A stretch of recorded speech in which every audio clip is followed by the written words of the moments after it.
The cream envelope sat on my kitchen counter for 3 days before I found the courage to open it. My name was written in my mother's perfect cursive, the kind she'd spent hours teaching me as a child.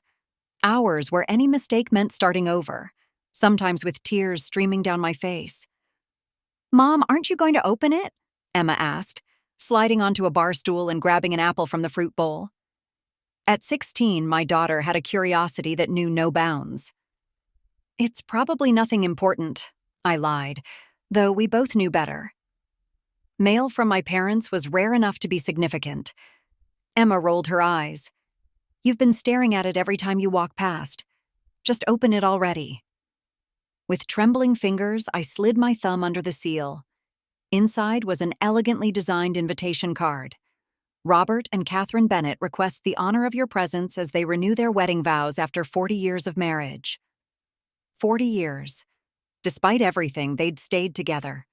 I hadn't spoken more than 10 words to either of them in 15 years, not since I'd left home at 22 with nothing but determination and wounds that never fully healed.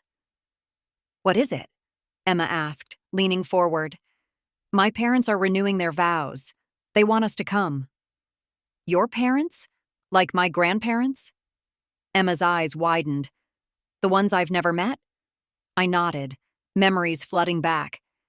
Dad's thunderous voice when business deals went wrong. Mom's silent tears at the dinner table. The constant walking on eggshells, never knowing what might trigger his anger. "Can we go?" Emma asked, her voice gentle but eager. "I've always wondered about them." Hey viewers, if you're enjoying this story, please hit that subscribe button and notification bell so you don't miss the next chapter. Your support means everything. Leave a comment below telling me if you think Olivia should attend the ceremony or stay far away. "I don't know, honey." I ran my fingers over the embossed lettering. "There's a lot of history there." "Maybe that's exactly why you should go," Emma said, wisdom beyond her years shining in eyes so similar to mine. "For closure, if nothing else." That night, I pulled out the old photo album I kept hidden in my closet. Pictures of a smiling family that told nothing of what happened behind closed doors. My father, the respected businessman who charmed everyone in town while manipulating those closest to him. My mother, beautiful and talented, who chose to look the other way rather than stand up to him. I traced my younger face in the photos, remembering the girl who promised herself she'd never be controlled again. "You're nothing like them," I whispered to my reflection in the bedroom mirror. "You made something of yourself on your own terms." After building my interior design business from scratch, I'd finally found peace. But maybe Emma was right. Maybe facing my past was the final step to truly healing. The next morning, I called the number on the invitation. "Olivia." My mother's voice sounded older, frailer than I remembered. "You're coming?" "Yes," I said simply. "Emma and I will be there." "Your father will be so pleased," she said, and I bit back a bitter laugh. He'd never been pleased with anything I did. "We'll arrive Friday afternoon," I said instead. "Perfect. The welcome dinner is at 6. Oh, and your business partner David already RSVP'd. Isn't that wonderful?" The phone nearly slipped from my fingers. "David? You invited David?" "Of course, dear. We wanted all the important people in your life to be there for this special occasion." I hung up moments later, my mind racing. David and I had built our business together for 7 years, but he'd never met my parents, never even heard me talk about them. So how did they know about him? And why would they invite him to a family event? Something wasn't right.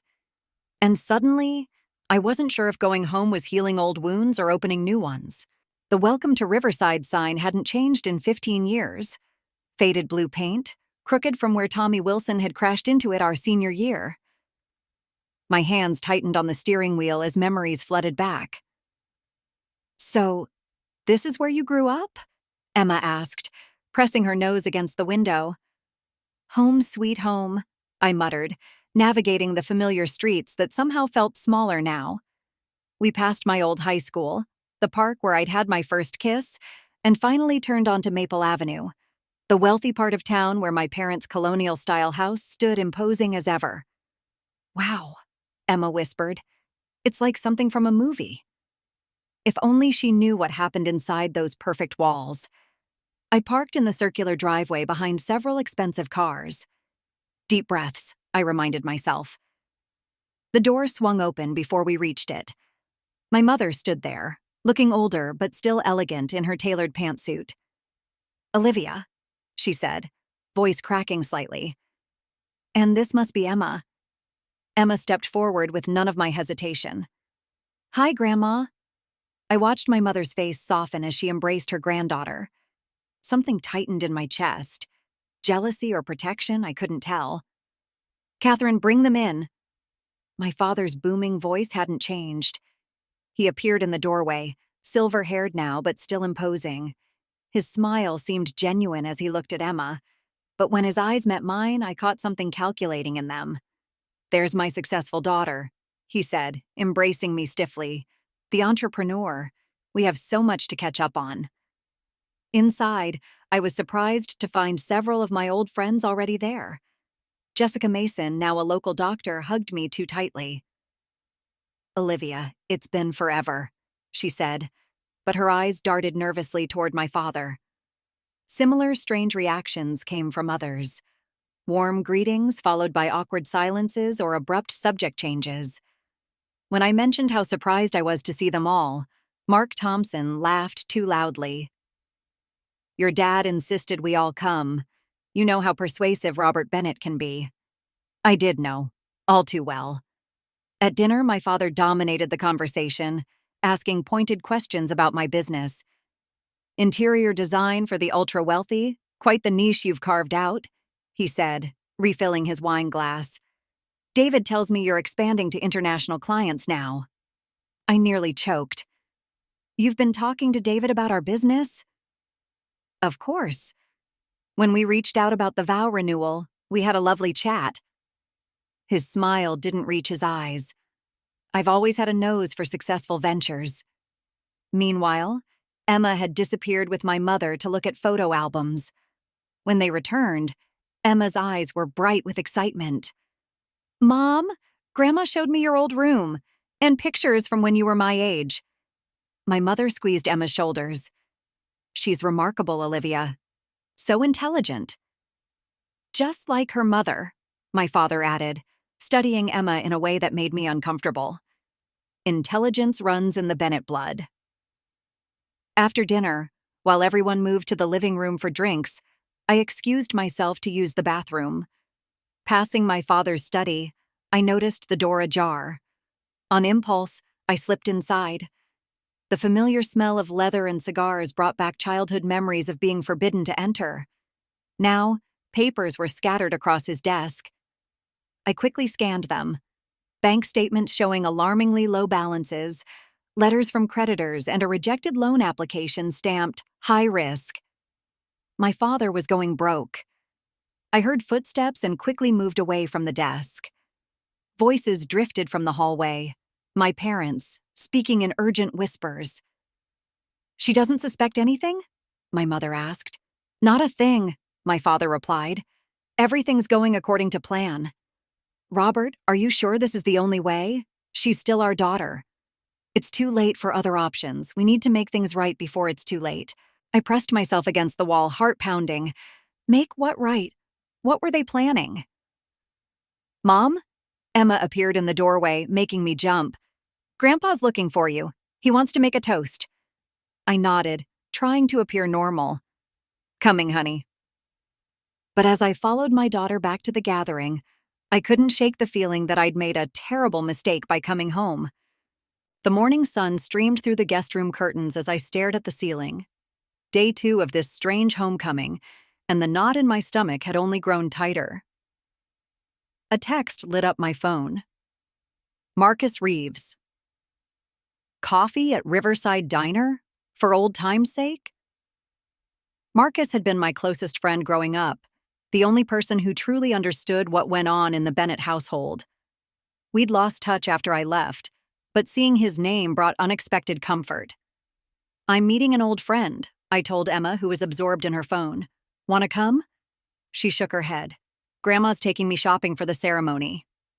I hesitated. Emma, are you sure that's— Mom, it's just shopping. She rolled her eyes. I'll be fine. At the diner, Marcus looked much the same. Kind eyes now with crow's feet at the corners, and that easy smile that had gotten us through tough times. Liv Bennett, he said, standing to hug me. The prodigal daughter returns. Over coffee, we caught up on 15 years of life. His veterinary practice, my design business, Emma's achievements. But something was off in his expression. What is it, Marcus? I finally asked.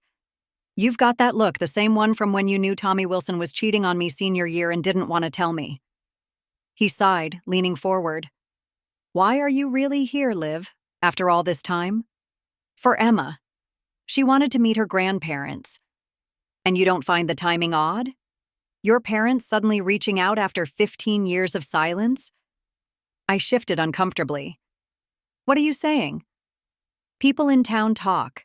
Your father's investments haven't paid off. The Bennett fortune isn't what it used to be. He hesitated. And suddenly he's interested in reconnecting with his successful daughter? You think this is about money? I think your father never does anything without a reason, Marcus said. Just be careful. Walking back to my parents' house, Marcus's words echoed in my mind. When I turned the corner onto Maple Avenue, I stopped short. Through the large front window, I could see my father and David, my business partner, hunched over documents in the living room.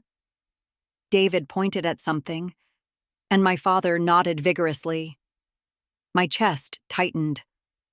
What business did they have together? Inside, preparations for tomorrow's ceremony were underway.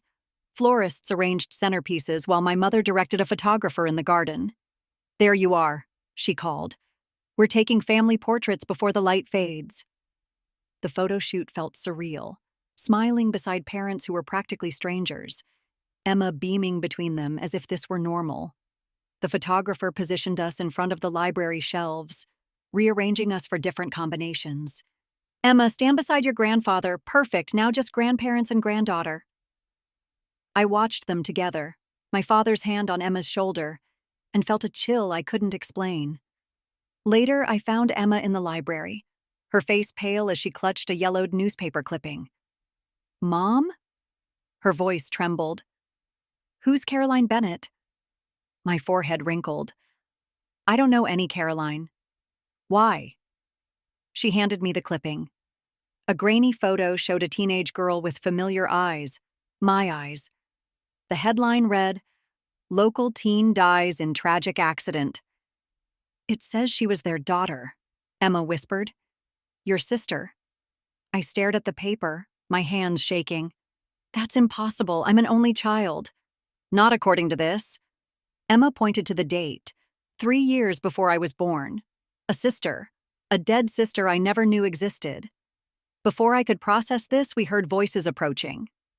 Emma hastily shoved the clipping back into a book. Emma, what else did you find? I asked urgently. She bit her lip, eyes darting toward the door. Nothing. I need to go help Grandma. She hurried away, but not before I caught the fear in her eyes.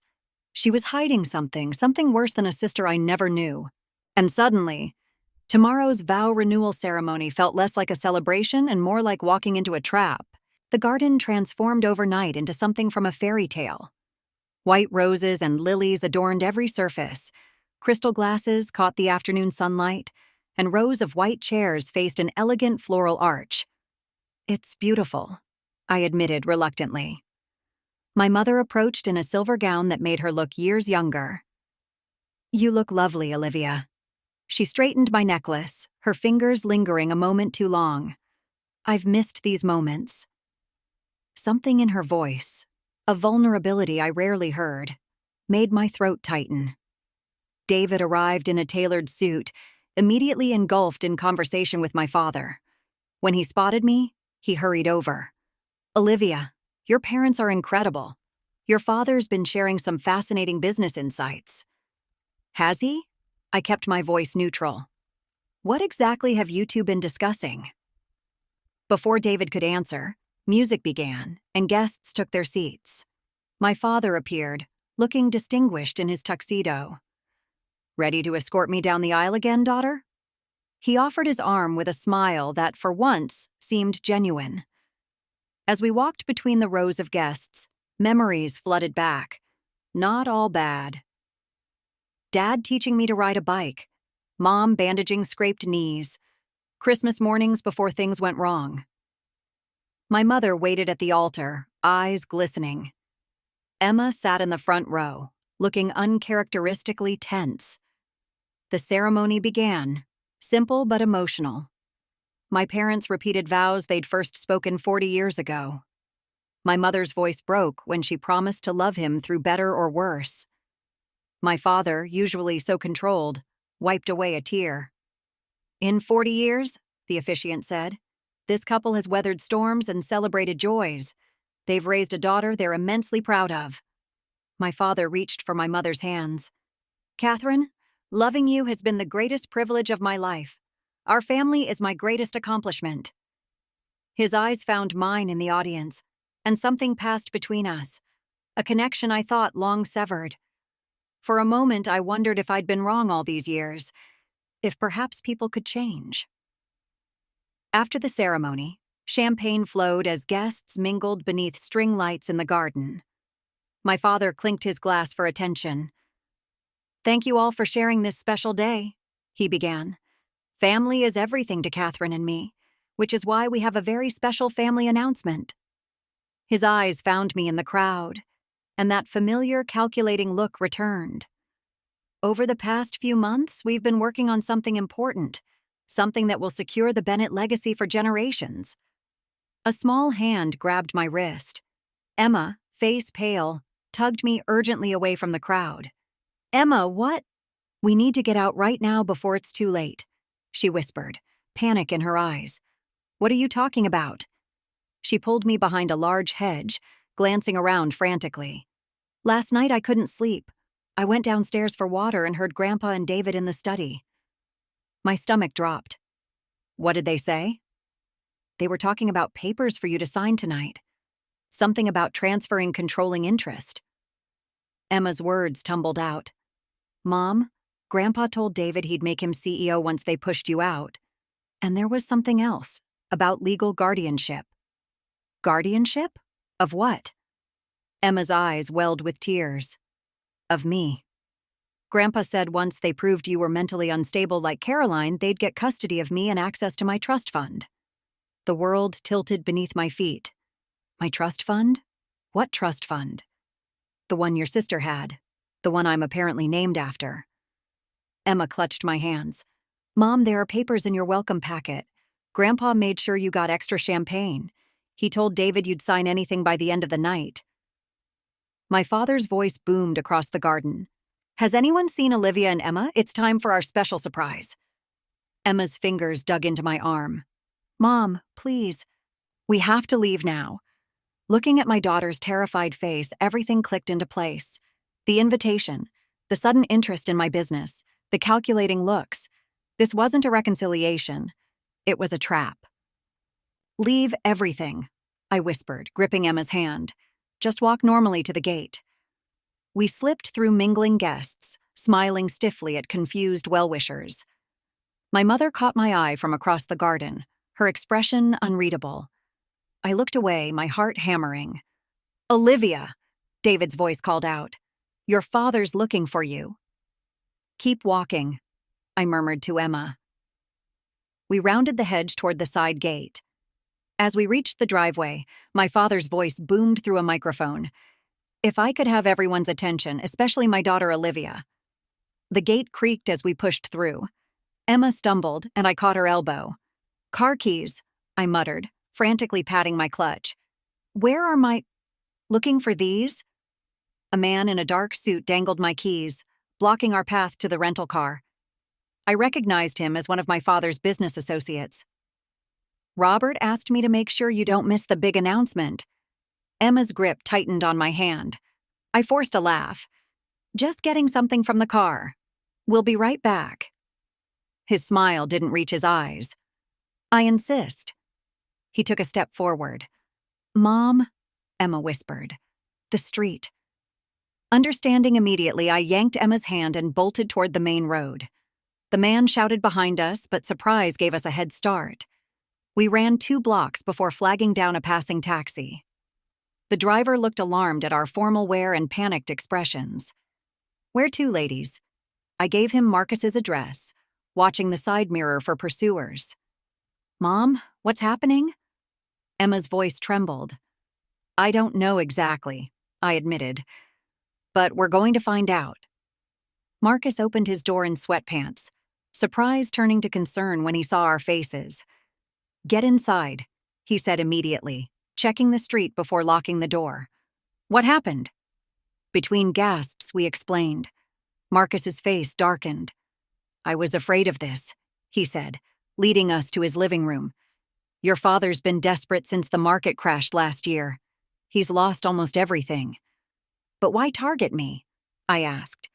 "And what was that about Caroline? My supposed sister?" Marcus looked pained. "You really don't know about Caroline?" "Nobody ever told me I had a sister." He sank onto his couch. "Caroline was their first daughter. She died when she was 16, car accident on River Road.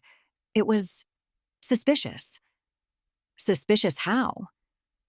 "The brakes failed on a car your father had just had serviced." Marcus hesitated. "There was a massive insurance policy on her. Your parents used that money to rebuild after your father's first bankruptcy." My stomach churned. "You're saying they—" "I'm not saying anything definitive. But afterward, your mother had a breakdown, started talking about what Robert did. He had her committed briefly." Marcus's eyes met mine. "3 years later, you were born." Emma grabbed my hand. "Mom, there's more. I found papers in Grandpa's study. They've already filed for an emergency competency hearing against you. There were medical reports saying you're having delusions, just like your mom did after Caroline." "That's impossible. I've never even—" "Your father has connections at Riverside General," Marcus said grimly. "Money talks." My phone buzzed with texts from David. "Where are you? Your father's worried. This behavior isn't helping your case." A chill ran through me. "We need to get to our hotel, grab our things, and leave town." But when we arrived at the Riverside Inn, our room door was ajar. Inside, clothes were scattered, luggage upended. My laptop was gone, along with my medication for occasional anxiety, medication that could be twisted to support claims of mental instability. On the mirror, someone had taped a photo I'd never seen before. A teenage girl who looked eerily like Emma, standing beside younger versions of my parents. Caroline, written across it in my father's handwriting. History repeats itself. "We can't stay here," I said, grabbing Emma's hand again. "We're not safe in Riverside." "Where will we go?" Emma asked, tears streaming down her face. I took a deep breath. "Somewhere they won't expect. It's time to stop running and start fighting back." The motel room 40 miles outside Riverside wasn't much, but it was anonymous. Emma slept fitfully on one of the twin beds while I stared at the ceiling, piecing together a plan. By morning, I had a list. People who'd had falling outs with my parents, business partners who'd mysteriously gone bankrupt, family members who'd been cut off. "We need evidence," I told Emma over cheap coffee and vending machine pastries. "Something concrete that shows what they're trying to do." "I might have something," Emma said hesitantly. She pulled out her phone. "I didn't tell you everything yesterday. I was scared." She pressed play on a voice recording. My father's voice filled the room. "Once the papers are signed, we'll move for the competency hearing immediately. Her medication history makes it simple. The doctor's already prepared his statement." A pause, then David's voice. "And my position in the company?" "Guaranteed.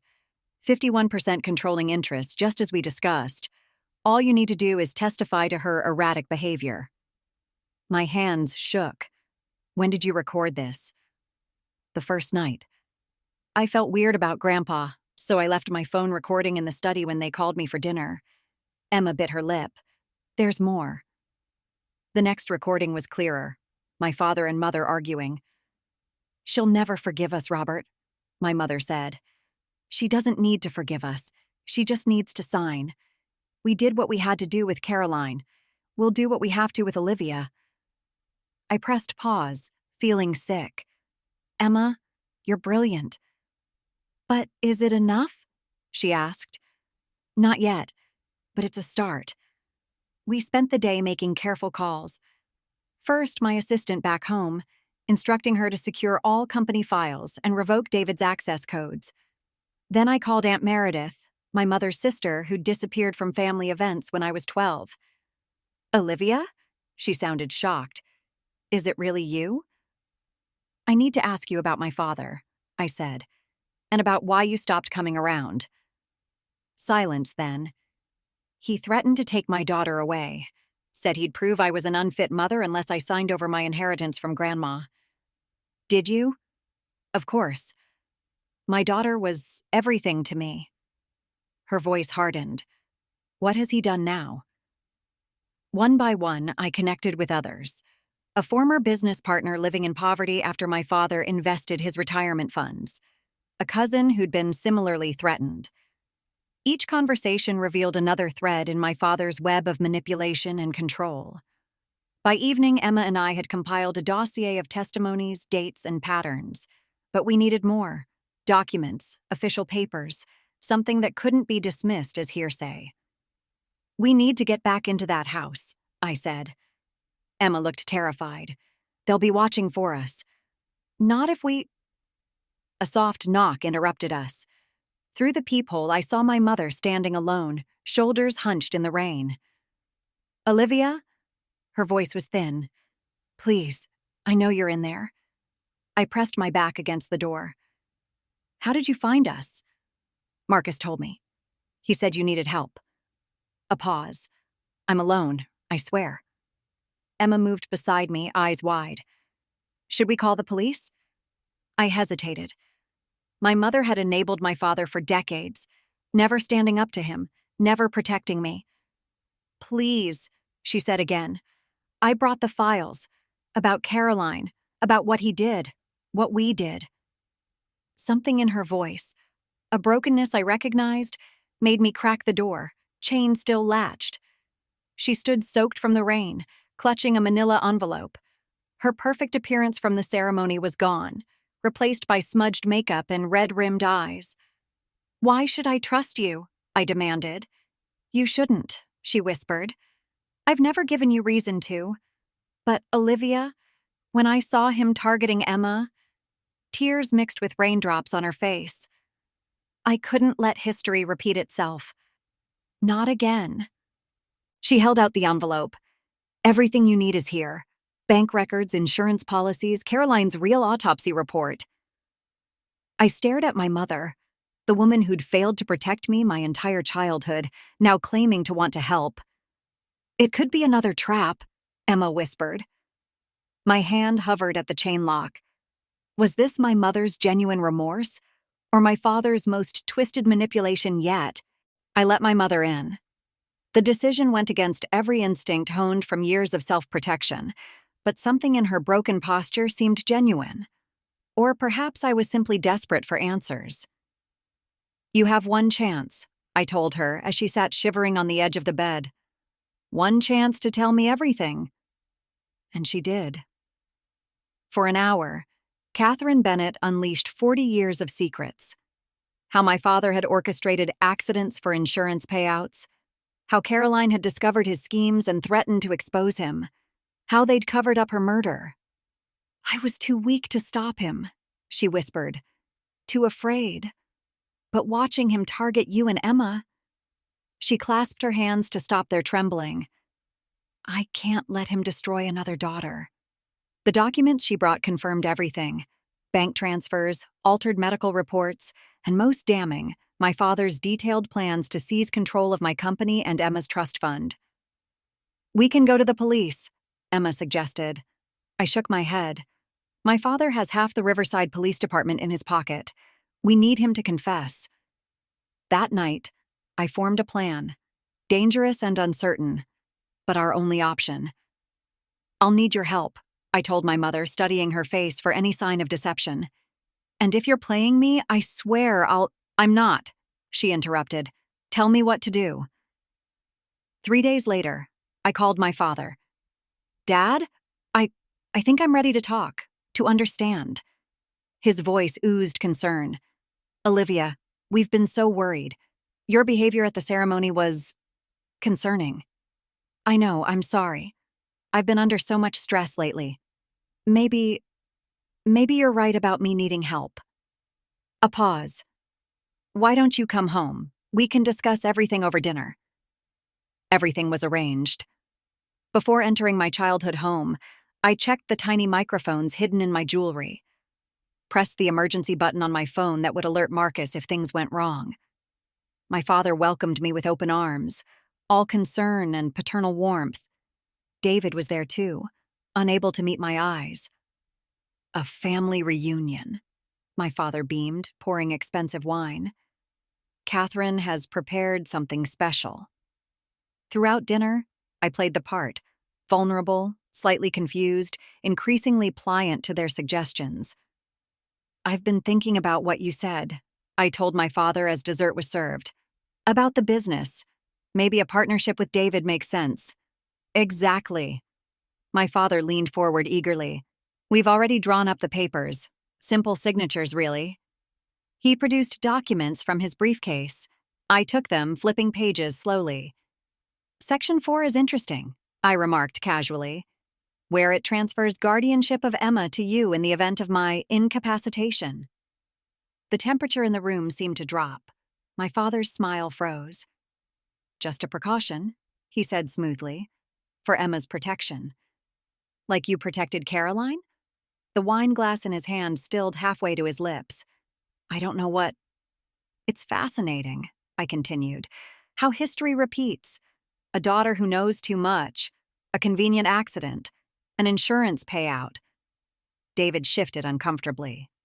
Robert, what is she talking about? I turned to him. Did he tell you about the other business partners, David? The ones who mysteriously lost everything after trusting Robert Bennett? My father stood abruptly. Enough. You're having another episode, Olivia. This only proves our concerns about your mental state. My mental state is excellent, I said, pulling out my phone, clear enough to ensure this entire conversation is being live-streamed to the district attorney's office, and to every person you've ever defrauded. His face contorted with rage. You little— The autopsy report, my mother interrupted, her voice steady as she placed another folder on the table. The real one, showing Caroline's brake lines were cut. I kept a copy. My father lunged toward the door only to find Marcus and 2 police officers waiting. Robert Bennett, the officer began. You're under arrest for fraud, conspiracy, and the reopened investigation into the death of Caroline Bennett. As they led him away, my father's eyes locked with mine, hatred mixed with something like respect. You're more like me than you know, he spat. I watched him go, my mother's hand finding mine beneath the table. No, I said quietly. I'm nothing like you. I never was. 6 months can change everything. I sat in the back row of the courtroom, watching my father's silver head as the judge delivered his sentence. 20 years for fraud, with the investigation into Caroline's death still ongoing. He didn't look back at us once. My mother's hand trembled in mine. Our relationship was fragile, a delicate construction of painful conversations, tears, and tentative forgiveness. Some days I couldn't look at her without remembering her silence during my childhood. Other days I saw only her courage in finally standing against him. It's over, she whispered, as the bailiff led him away. But was it? The Robert Bennett I knew never accepted defeat. Outside the courthouse, reporters swarmed us. 6 months ago, the story had exploded across national news. Prominent businessman's web of fraud exposed by daughter. The headlines painted me as either a hero or a villain, depending on which paper you read. No comments today, I told them, guiding my mother through the crowd to where Emma waited in the car.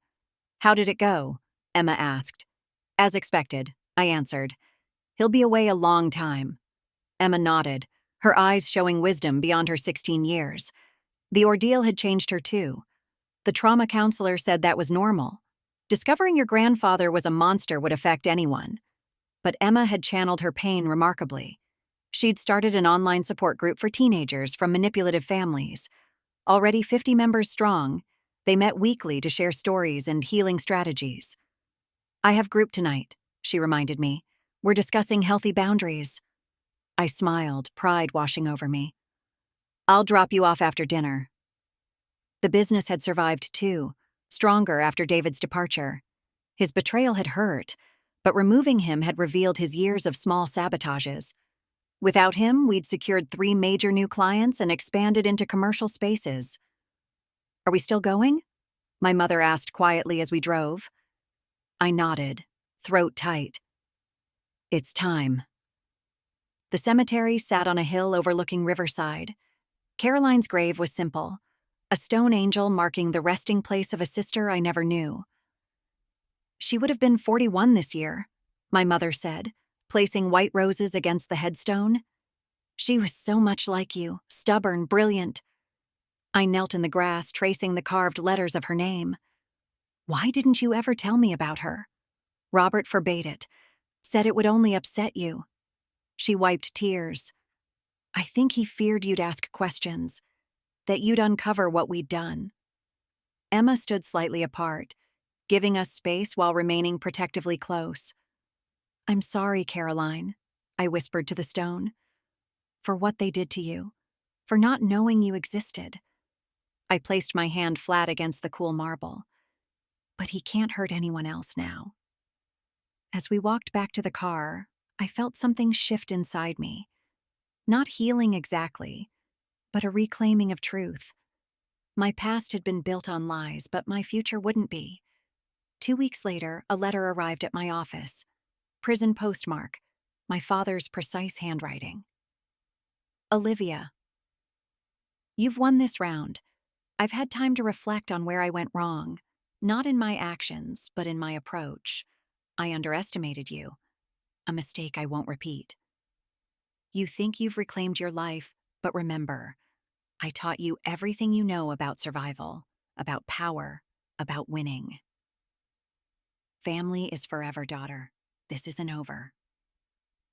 Until we meet again, Dad." I should have been terrified. Instead, I felt strangely calm as I fed the letter into the shredder. Let him plot, let him scheme. For the first time in my life, I wasn't afraid of Robert Bennett. That evening, I watched Emma laugh with my mother over dinner, both helping prepare for Emma's group meeting.